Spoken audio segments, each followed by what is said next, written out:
Good evening, everyone. So I guess I have the attention now. Welcome to our final public lecture of this convention. But before we begin, a couple of announcements still. The museum and the Surendarayan archives will be open tomorrow still for those delegates who want to visit.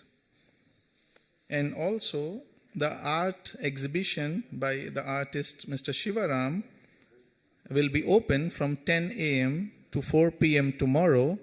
So in case any delegate wants to buy any painting or the paintings that they have reserved, they can make the payment and collect it tomorrow. And we are just on time right now. And one more time, let us do the ritual. We have still 1 minute, and I really appreciate one of our delegates who came after a session and he gave me 500 rupees.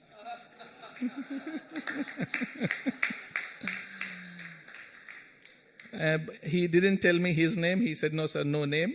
But my conscience told me to give it to you. So that's a good example to follow. And but even to avoid anything like that happening again, we can take out our mobile phones, check whether they are in silent mode, aeroplane mode, switch off. If not, do it yourself, or you can request the neighbor sitting next to you and they will help you. And without any further ado, I would request Brother Narendra Shahji to take over.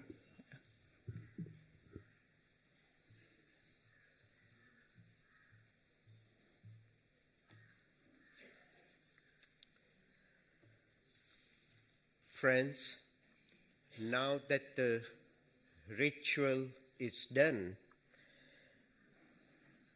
let us all just quieten down our thoughts.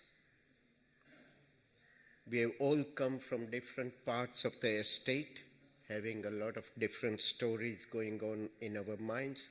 Let's just quieten down for a moment. Just take a couple of deep breaths and quieten ourselves.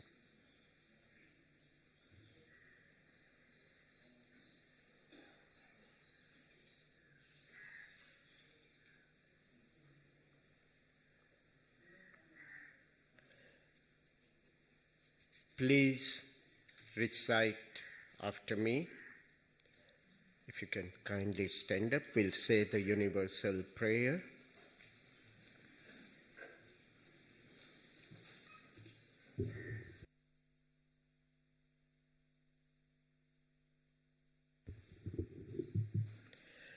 O hidden life, vibrant in every atom,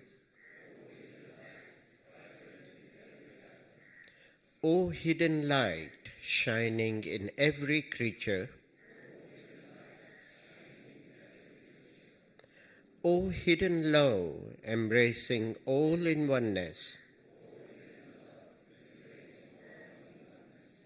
may all who feel themselves as one with Thee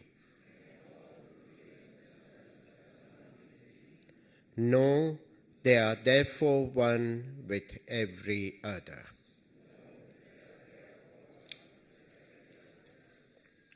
Thank you.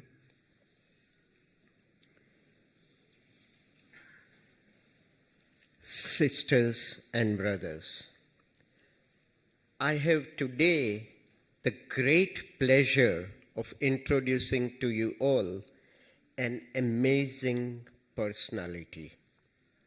When I first met Tim Boyd here at Adyar at the 2011 convention, straight away we struck a common chord.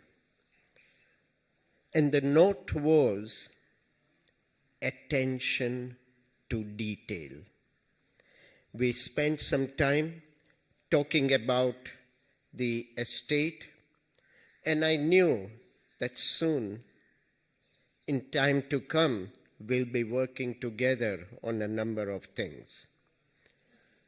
So here we are. Born in New York, Mr. Tim Boyd is an honors graduate with a Bachelor of Arts degree in Public Affairs. He joined the Theosophical Society in the year 1974, and so that means next year he completes 50 years of his membership in the Theosophical Society.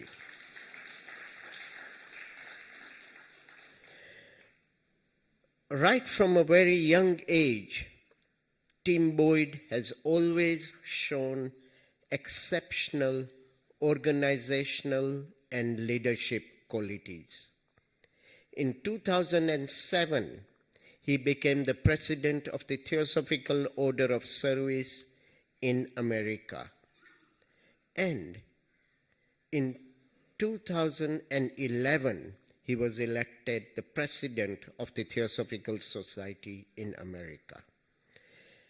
It was his presidency, it was during this time that the Theosophical Society in America sponsored Dalai Lama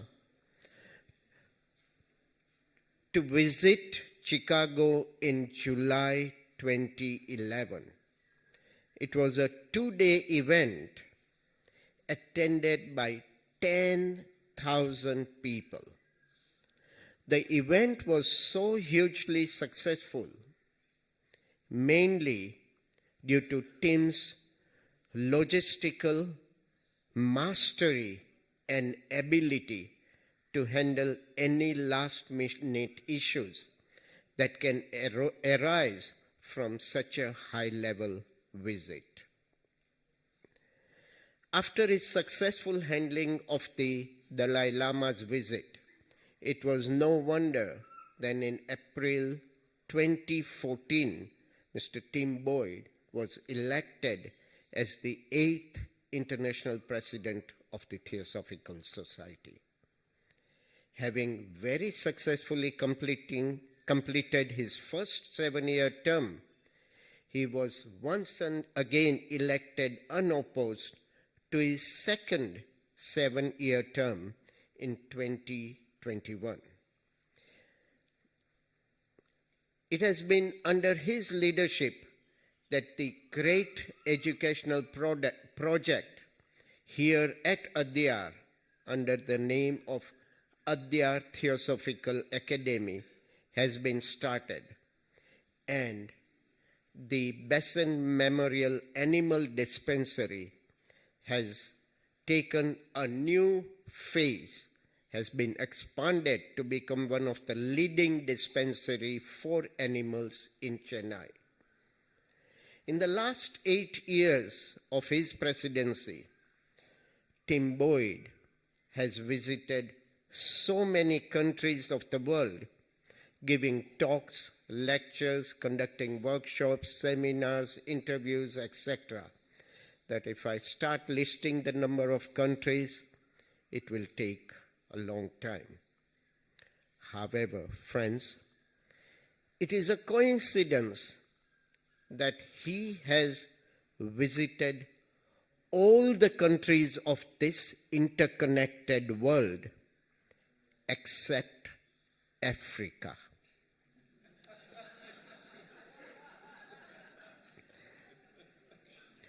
I know he's a very busy person, but today I have managed to twist his arm and he has promised to visit Africa in the very near future. Ladies and gentlemen, please join me in welcoming our International President, Mr. Tim Boyd, to give the 5th public lecture of this convention entitled The Choice to be Whole. Brother Tim Boyd.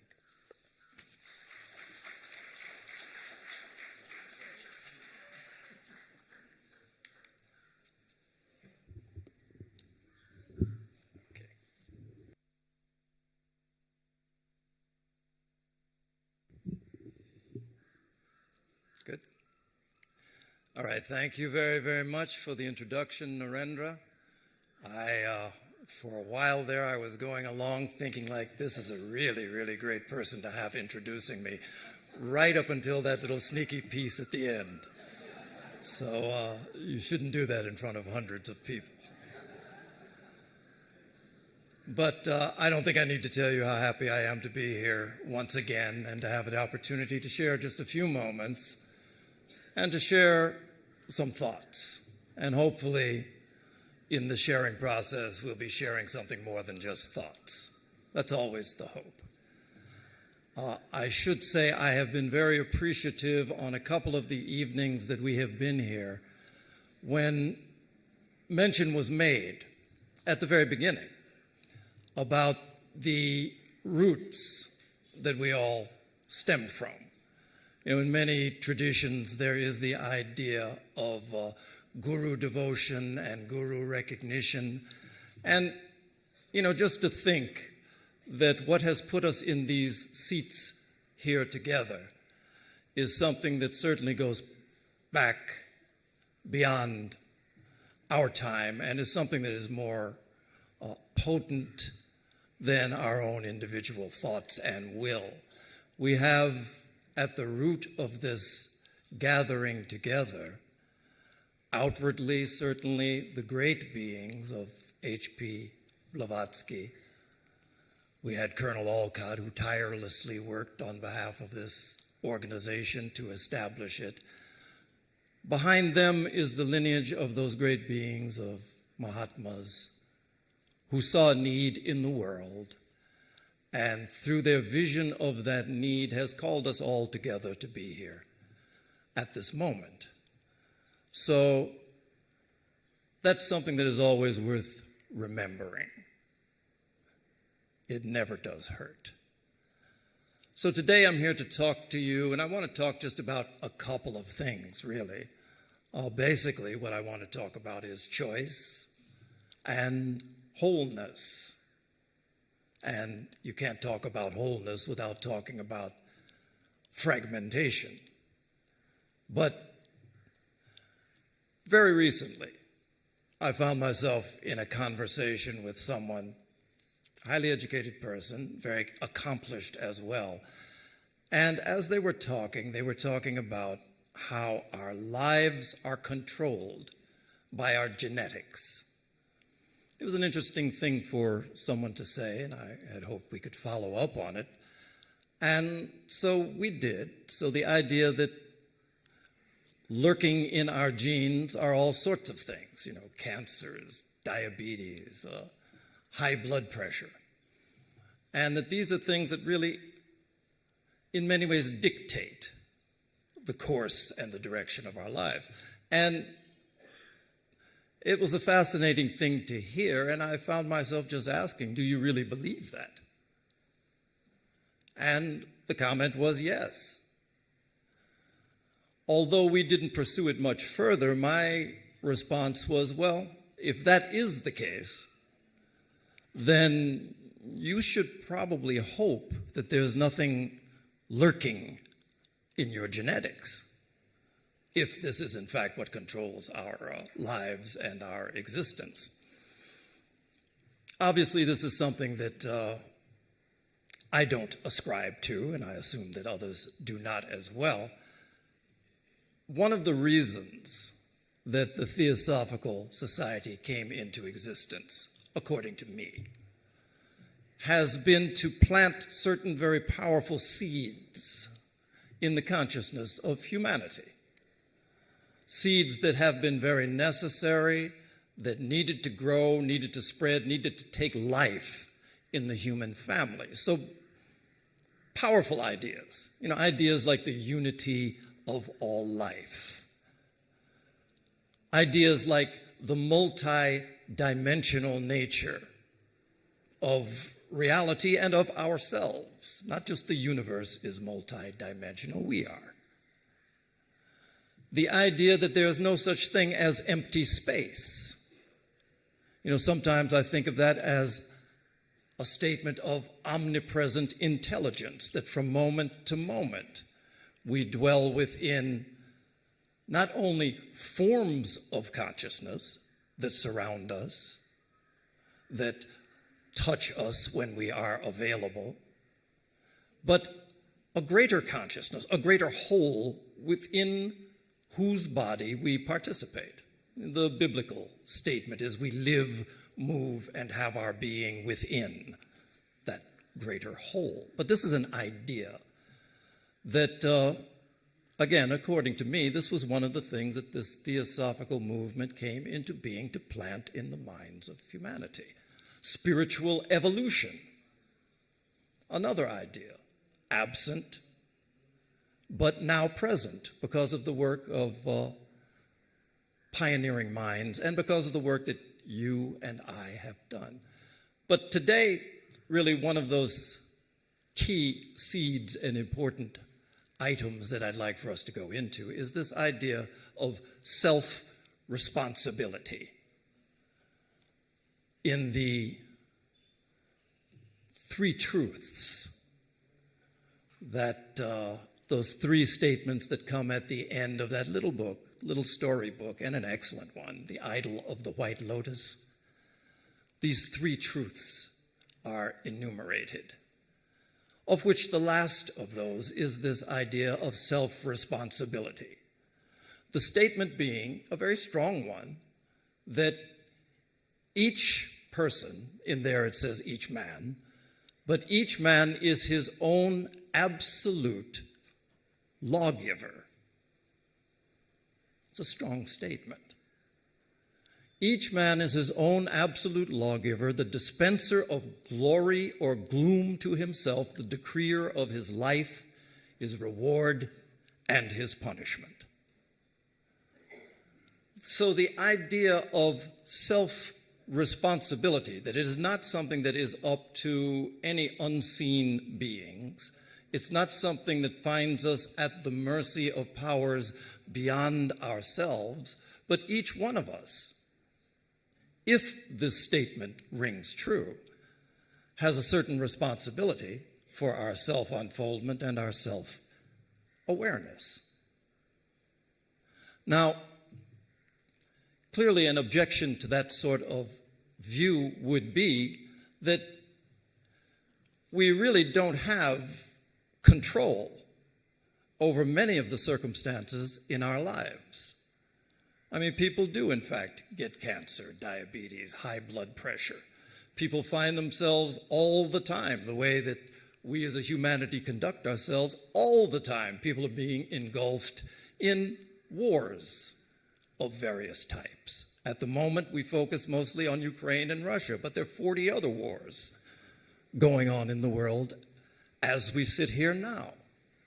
So, the circumstances in which we find ourselves clearly are not things that are necessarily under our control. So where does this idea of absolute lawgiver come in that setting? There was a man during World War II. Actually, he went on to write a book. He was a psychiatrist in Austria. He was a Jewish psychiatrist in Austria, so he was swept up and he and his family were put into concentration camps during the war. His name was Viktor Frankl.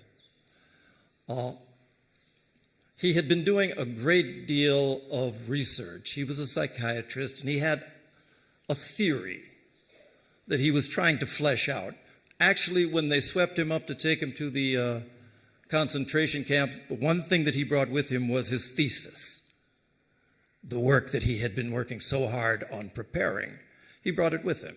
Of course, when they arrived, everything that they had was taken from him. And the next 3 years, he spent in concentration camps with all that that meant, a witness to this atmosphere and this climate and this lowest of all positions that a person can be put into. But he developed, in part out of that, after the war, he wrote a book. To many people, they regard it as the greatest book written during the 20th century. That's saying a lot, even if you don't believe that's true. But it's a great book, and it's a short book. And it's called Man's Search for Meaning. But out of it, he distilled his ideas about choice, really, and tested it in the climate of the concentration camp, where many of the people, he says the best among them didn't make it through, for whatever reason he did. But he had the idea that really the most important thing that we have in our lives is a sense of meaning. And he designated 3 specific areas from which meaning derives. And you listen to it and you decide for yourself if it's something that has some accuracy. The first one he talked about was purposeful work. The work we do, the jobs we have, the fact that we feel as if we're plugged into something gives us a sense of meaning. I know many people who, on losing a job, somehow lose direction. Something about their purpose for being here has been taken away. So that's the first one he talks about. Second one he talks about is relationships, and love is one of the powerful sources of meaning for all of us. And I think we all know that that's true. I can remember, probably it was about 25, maybe even 30 years ago, my mother was diagnosed with breast cancer. At that time, my father was alive. And so we were in the hospital, and my father was keeping a strong face. But came the time when my mother was taken away for the surgery that had to be done. And my father turned to me, he said, "Son, if anything happens to your mother," he says, "I am gone." She's 104 now, I should say, so it's not a sad story at all. She just celebrated her 104th birthday month before last. But the idea that the importance, the meaning-providing importance of others, loved ones, was the second great source of meaning he identified. But then the third, and one that I think is very important because it specifically applied to his situation there in the concentration camps in Germany. The third one that he talked about was one's attitude in the face of suffering. The point he made was that everything can be taken away from someone except one thing. And that one thing is to choose our attitude in the face of any sorts of conditions. We have that choice.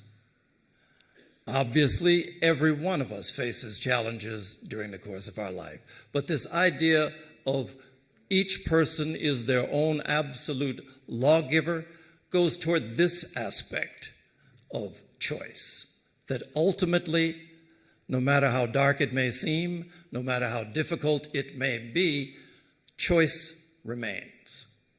I've known many people who have been in prison, which is one of those very negative environments, who have, even in that environment, developed the capacity to help others, to have a compassionate outlook toward others, and to do great work in a setting that is most difficult because of a choice. So choice is an important aspect of who and what we are. Also, it's an important aspect of this theosophical movement.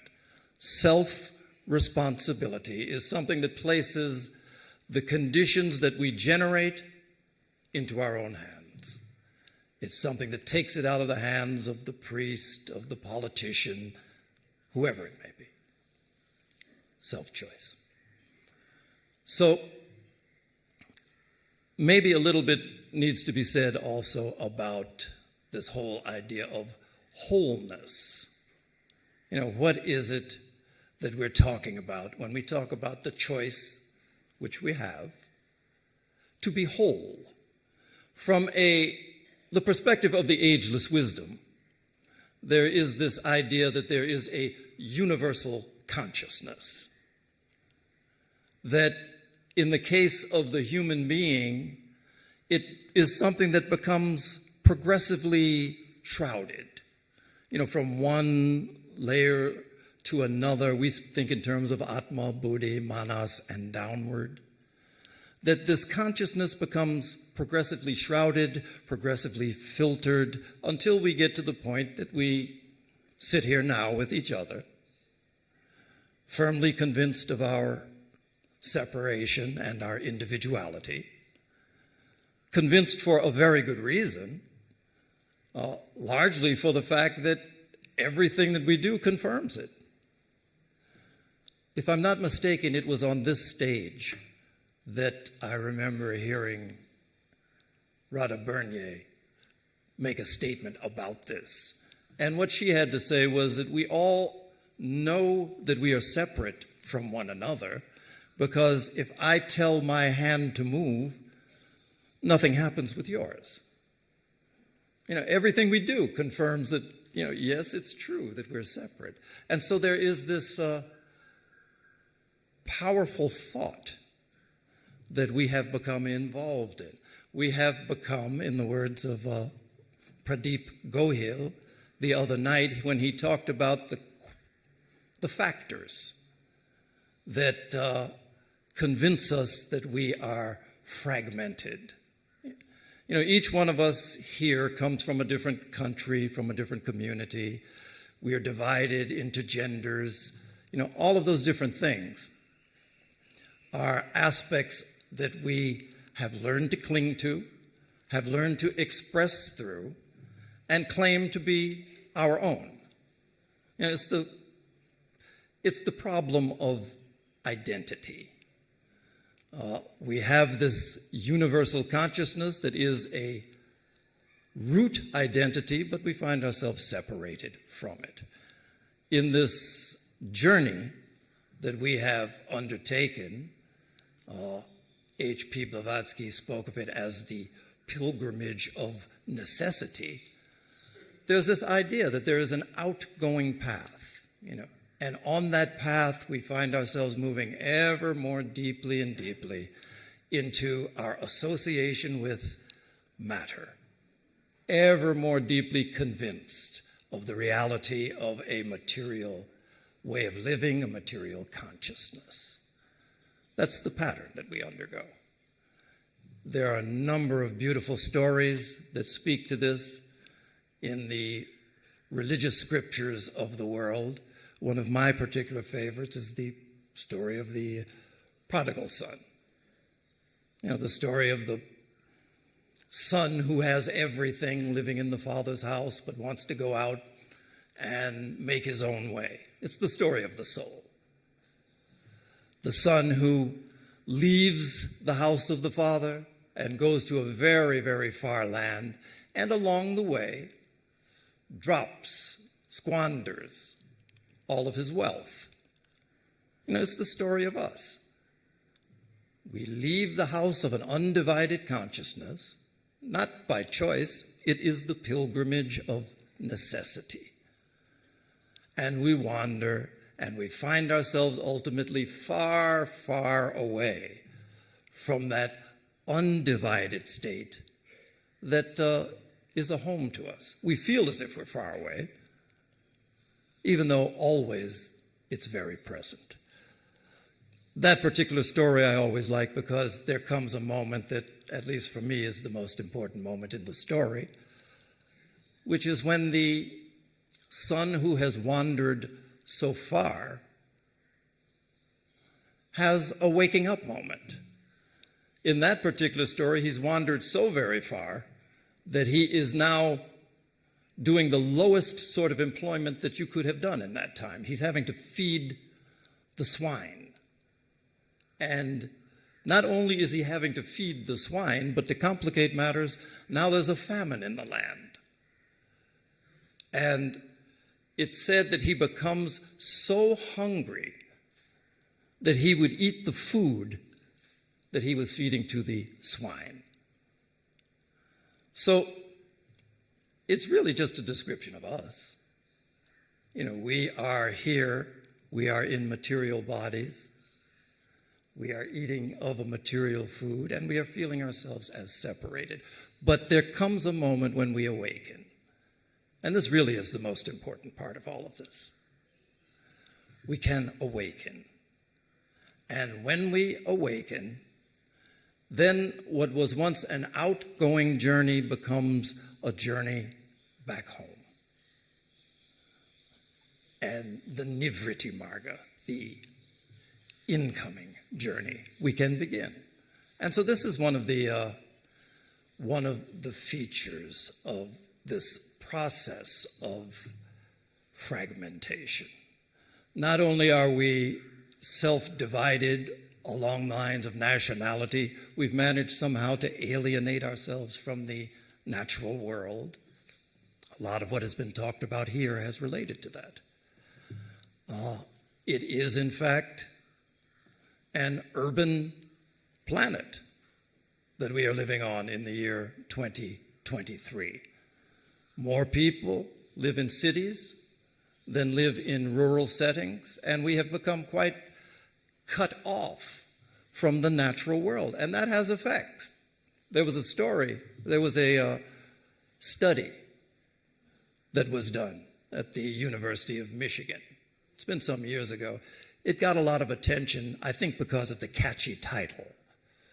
The title for the study was How the City Hurts Your Brain. How the city hurts your brain. And basically the study, in a way, it confirmed things that we probably already know. The way the study was set up, they had a number of psychological and just other sorts of tests that they would do. Two groups. One group, they said, well, let's take a break and then we can come back and continue the testing. That group, they said, look, take a walk down Main Street. So they had to walk with the stoplights, the city buses, everything that they were encountering. Another group, they said, you take a walk in the park over here. So they walked in the park. When they came back to do the testing, they found that the cognitive abilities of the city people, city walkers, had diminished substantially. That their ability to resist impulse had gone down. The other ones came back, they tested better than they ever did before. They found that for people living in cities, even something as simple as having a view out your window of a tree affected the level of domestic violence in various apartments in a building. The fact that nature is healing, nature is restorative, and perhaps the cities are less so, was one of the things that was confirmed in this particular study. So, alienation from nature. Nature, such as this place, we all know, it has very stable patterns. We can feel it from time to time as inhabited by greater intelligences. I can remember a number of years ago, a group of us from the Theosophical Society in America, we went on a tour to Tibet. And one of the ideas that was quite prevalent there was that on the mountaintops were special because they were inhabited by great beings. And anytime you would be driving over one of the mountaintops, there would be prayer flags everywhere. And you would be encouraged to greet the beings of the mountain. They were described as the Las. And so every time we'd come over the top of a mountain ridge, we would all shout out, Kiki so so la jalo. Basically just means happiness, happiness, blessings, blessings from the Las, the devas of the mountain. But this idea that nature is inhabited is something that is prevalent throughout the world, and it is restorative. And we have managed somehow to cut ourselves off from that experience, is another factor that has caused some fragmentation. So for us, we are told that at a certain point, we have the capacity to take these matters into our own hands. In the words of the three propositions to the secret doctrine, she talks about moving from a point of natural impulse to self-induced and self-devised effort. Each of us can choose to facilitate our own unfoldment, our own growth. And that in making that choice, we find that it has effects. The other night we had Dr. James Tepfer, who was here, and he was speaking with us. His talk was about three great people, and he talked about, at that time, human magic was the way that he described it, which is basically the idea that these three people, the ones he chose were Lincoln, Eisenhower, and Nelson Mandela, yes, that these are people whose consciousness was such that it exuded something that affected their environment, affected the people around them. And he described it as human magic. And this is something that I think we all are aware of. I mean, we've all had that experience of being in the presence of a cheerful person and feeling uplifted, being in the presence of someone who is depressed and feeling, if we're not careful, depressed ourselves. I did not know personally, I never met Sri Ram, the former president of the Theosophical Society here. But I've met a lot of people who knew him and tell stories about the nature and the quality of the man. One of the stories that I particularly like is how he was a very quiet man, and as is always the case anywhere where there are people, from time to time, interpersonal problems arise, and how people would come to him to seek out his advice on how to deal with these things. And I've heard stories more than once of people who would come to him, they would sit down for his advice, they would talk, describe their problem, and after a while, when the appointment would end, they would walk away and they would comment to themselves how really good they now feel, and how his advice and his input was so good. And then when they would try to think about what he had said, they would realize he hadn't said anything, or almost nothing.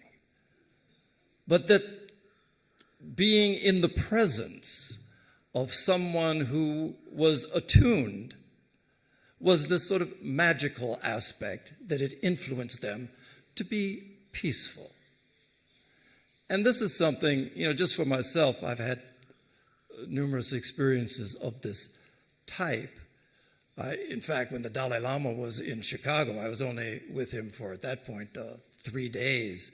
And every day there was something new that you might say is out of the ordinary that would happen. People would meet him for the first time and burst into tears, or people would meet him and then later you'd hear they had spontaneous healings of different things, those sorts of things. But I can remember on one occasion, I had gone to a conference. It was called the Soul of Service. And it was a conference of service organizations with a spiritual focus. And the group that called it together was called the Human Service Alliance. Really powerful people in the field of service came together in Winston-Salem, North Carolina, for this meeting. and some of the more prominent ones gave talks, and we listened. But I remember there was one woman.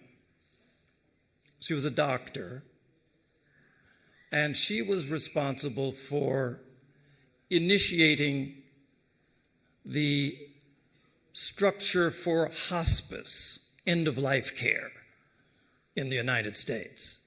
It was something that was not accepted with people's insurance. It was something that maybe you could get if you knew a church group, but it wasn't something that was standardized in any way or available universally. But she was the one who was responsible for making that happen. She was a doctor. She was not involved in the political world at all, but her value of this hospice movement ended up putting her there. But when she talked, she didn't talk about politics. You know, she told a few stories about how things happened, but she talked about her approach. And her approach was, she was a person who described herself as a person who was prayerful. She believed in the power of prayer. And she had this particular prayer she said she would always say, which when she was working with her patients as a doctor, which was, Lord, put your hand in my hand so that when I touch others, it may be your hand that touches them. Very nice words. And she was true to that approach. But I remember this. This was a very busy conference, much like what we have here. But they had set aside a room, little room, and they called it a meditation room. They put plants in it. They had water trickling, so you had like a very comfortable sound. It was a little bit darkened. And at one point during the course of all of the busyness of this conference, I felt I needed to just check into this room just so I could sit down and just relax for a moment. When I walked in, the room was empty except for this lady. I went over someplace else and sat down. And I never will forget, I sat down really with the intention just to breathe and relax. But the next thing I knew, I had this experience, this most exalted sort of experience that came over me very, very quickly. You know, hardly had I set and closed my eyes before I found myself transported into this very deep stillness. And so anyway, sat in that, and then when I got up and left after however long it was. So anyway, the conference comes to an end. And at that point, time to say goodbye, and I asked the doctor if I could take a photo of her. And she said, no, Tim, you come over here and I want you to take a picture with me. The day before, she had taken me and insisted that I travel with her as she talked to different doctors' groups and nurses' groups. I knew nothing about that, but she made a point of it to take me to each one, and they would ask her questions, and then she'd turn to me and say, what do you think, Tim? I didn't have any idea what to say, but she wanted to have me near. But anyway, I said, can I take a picture? She said, here, come on over. Take a picture next to me. And so she turned to me at that moment and she said, Tim, when we were in that meditation room, she said, I was praying for you. She said, did you feel it? And it was only then that I realized the nature of this particular experience. So the idea being that for each one of us, there is this potential for this human magic. I do like the term that James Tepfer used. And that from time to time we experience it with others. It is magnified when we find it within us to commit to that. Albert Schweitzer, the great Nobel laureate, made the statement. Somebody asked him, what will be our destiny? He said, I don't know what your destiny will be. But I do know this: only those among you who have sought and found how to serve will be truly happy. And that this aspect of seeking, of serving, of unfolding through self-induced, self-devised efforts opens within us powers that are asleep. They're latent. You know, we admire the many people that we know of who are healers, who are clairvoyants, who are great speakers of truth. But all of these things are powers that, if what they tell us are true, then they're resident in each and every one of us. So, I mean, that's something that is demonstrated to us again and again. The other night we had a very, what I thought was a difficult subject and a brilliant way of addressing it when we had our Theosophy science lecture with Dr. Manu Jaiswal. It's a difficult topic to take up: how far can we go?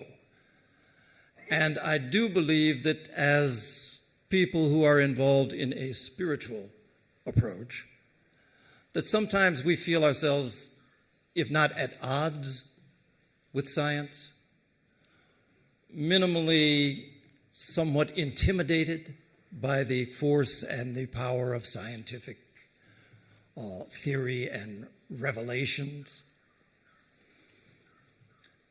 But the very first slide that he showed, I think, is the basis for what is a spiritual approach as well as a scientific approach.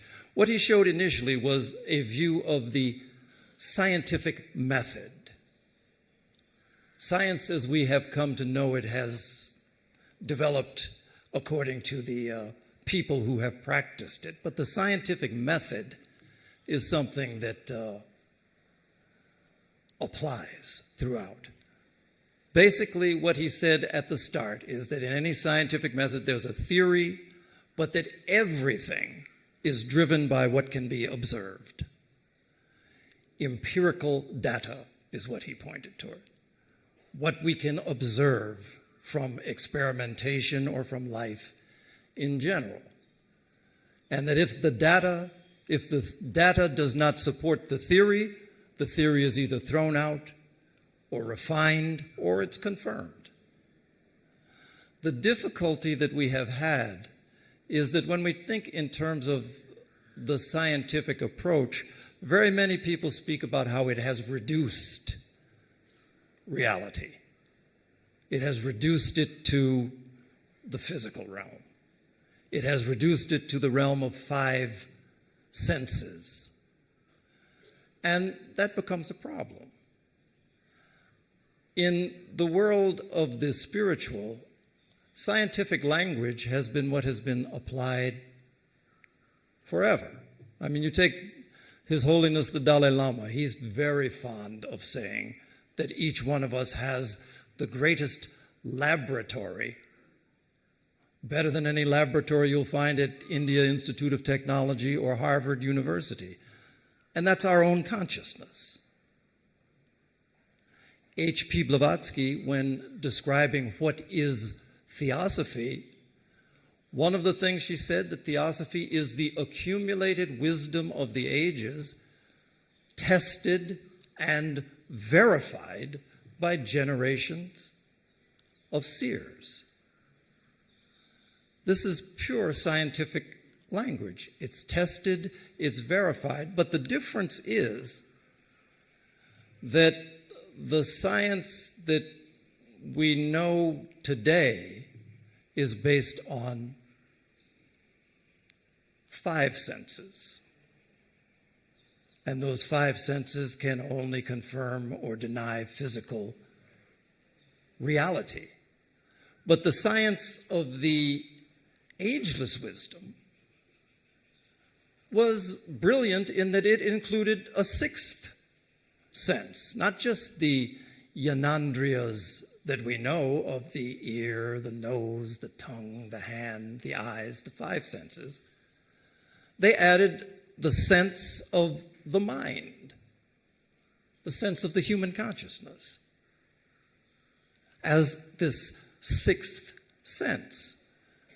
And based on that, the capacity for experimentation increases enormously. I mean, you see this in Tibetan Buddhism. They have the Bhava Chakra, which is a 12-segmented wheel, which depicts the 12 nidanas, or the 12 interdependent links of origination.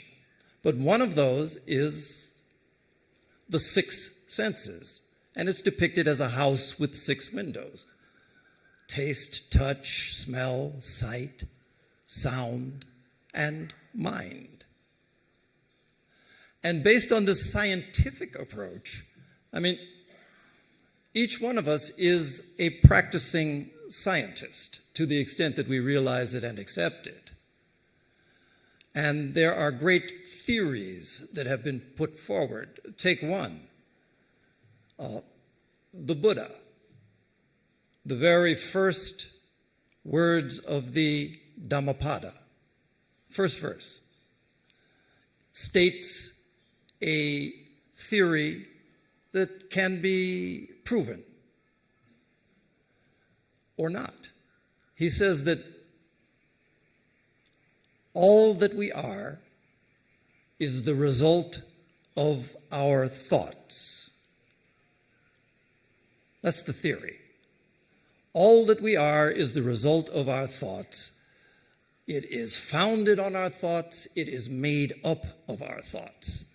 So these thoughts are substantial in this particular scientific view. The next part of that same verse outlines an experiment for us to undertake.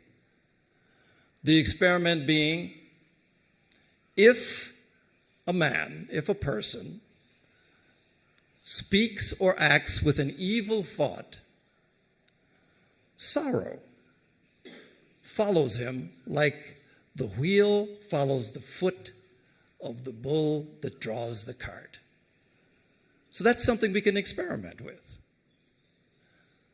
To the extent that we have these angry, evil, unkind thoughts, is this something that is provable? If it is, then the greater theory can be accepted. If it's not, then it doesn't have to be.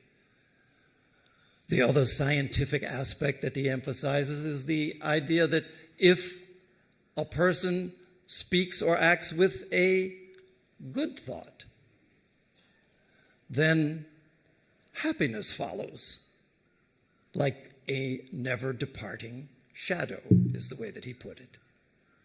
So a shadow that is constantly with you, if that's the results of the good thought. And these things are testable if we are willing to do it. It involves a different sort of science. It's the science of the intuition and of the mind, but science nonetheless.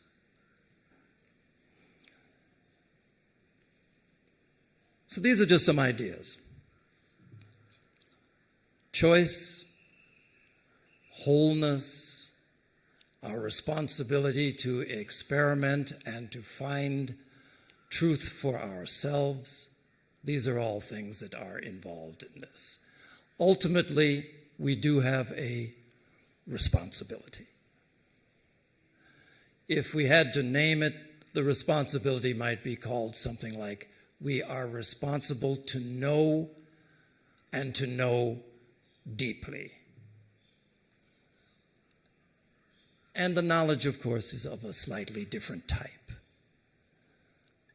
The great prophet who is beloved by both Islam, Hindus, and Sikhs, Kabir, one occasion he wrote the statement that only what Kabir has lived through. If I haven't lived through a thing, it's not true. Only what Kabir says is what he has lived through. If you have not lived through a thing, then it is not true. We are very easy to quote the truths and the expressions of others. But until it becomes something that is our own personal experience, then is it true? We have a responsibility to know, and we have a responsibility to ignite, to catch fire. Each one of us, if you have any association with these truth teachings, the idea is that we bring ourselves ever closer to those teachings. We warm ourselves at the hearth of these teachings. And ultimately, we commit and we are able to become inflamed by them. This is the way that, the only way that the world changes. In terms of our responsibility, we have heard about our interconnections. That's clear. We have heard about the various ways we are responsible. The only thing left for us is to live these things, to catch fire, to commit.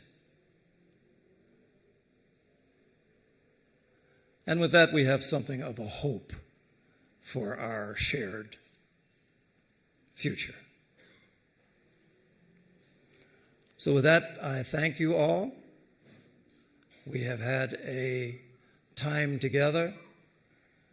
Very often we come to these sorts of events with the idea that we're going to meet others and thinking perhaps about what it is we might gain from such events.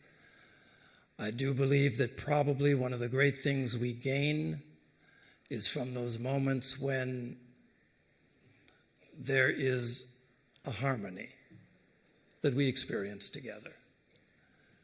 Because in that process, we gain the opportunity to be of use to those great ones who can work through a harmonious body, and that their blessing can go out into the world in ways that we don't know and in ways that we don't need to know. So thank you. Thank you, one and all.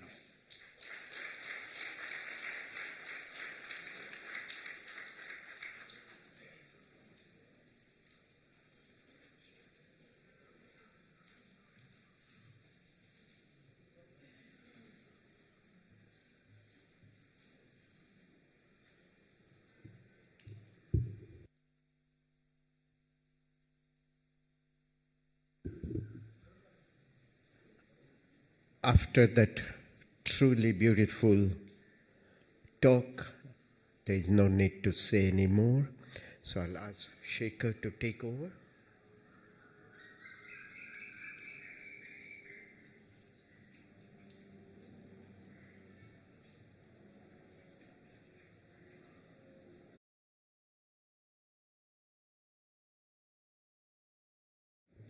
You can still have some moments of silence while Dinesh and Vishwa